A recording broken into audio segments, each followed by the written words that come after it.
Good morning, everyone. I am delighted to welcome you to today's presentation. My name is Dr. S. Virginjeba, and I am an assistant professor of physics at Holy Cross College, Nagercoil. Today, we will be exploring the fascinating topic of hydrostatic pressure.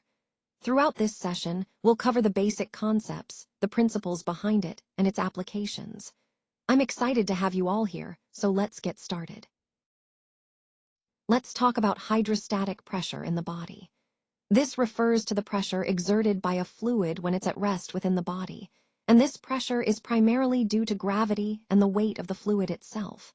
Think of it as the force that fluids exert in various parts of the body simply because of their weight. This pressure is really important because it influences many vital processes. For example, it plays a key role in blood circulation, helping blood move through our vessels efficiently. It also affects capillary exchange, which is how nutrients and waste products move between blood and tissues. Additionally, hydrostatic pressure is essential for maintaining overall fluid balance within the body. Understanding this concept helps us see how different systems work together to keep us healthy. It ties into the broader theme of how the body manages fluid distribution and circulation under the influence of gravity. Let's talk about hydrostatic pressure in blood vessels. This is basically the pressure that blood exerts against the walls of our blood vessels as it flows through them. Now, this pressure isn't the same everywhere. It varies depending on the type of vessel. It's highest in the arteries, which are responsible for carrying oxygen-rich blood away from the heart. Think of arteries as the main highways for oxygen delivery. In contrast, hydrostatic pressure is lower in the capillaries, where nutrient and gas exchange happen, and it's the lowest in the veins, which carry blood back to the heart and are generally oxygen-poor. If we look at some typical values, arterial pressure is about 100 millimeters of mercury, or mmHg. In capillaries, at the arterial end, it starts around 35 mmHg, but it drops to about 15 mmHg by the venous end. This gradient is important because it helps facilitate the exchange of substances between blood and tissues. Understanding these differences in pressure is crucial because it highlights how blood flow and filtration are controlled throughout the circulatory system. It's all interconnected and plays a key role in maintaining proper tissue perfusion and overall cardiovascular health. Let's take a closer look at the role of Starling forces in capillary exchange. In the microcirculation, hydrostatic pressure plays a crucial role in regulating how fluids move between the blood and the surrounding tissues. Now, capillary hydrostatic pressure, or CHP, is the force that pushes fluid out of the capillaries and into the tissues. Think of it as a sort of pushing force, encouraging fluid to leave the bloodstream and nourish the tissues. On the other hand, we have plasma-oncotic, or osmotic, pressure. This is the force exerted by plasma proteins that pulls fluid back into the capillaries from the tissues. It acts like a magnet, drawing water into the bloodstream to maintain volume and composition. The key concept here is the balance between these two forces.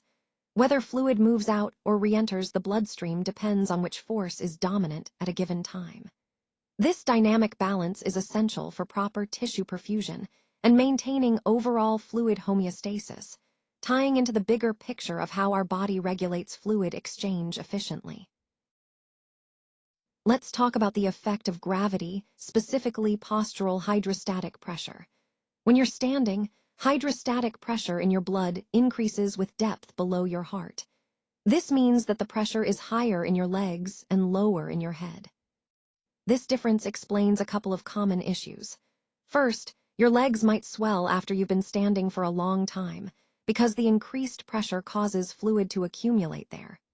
Second, if you stand up suddenly, you might experience dizziness or even fainting, what we call orthostatic hypotension, because of the rapid change in blood pressure distribution.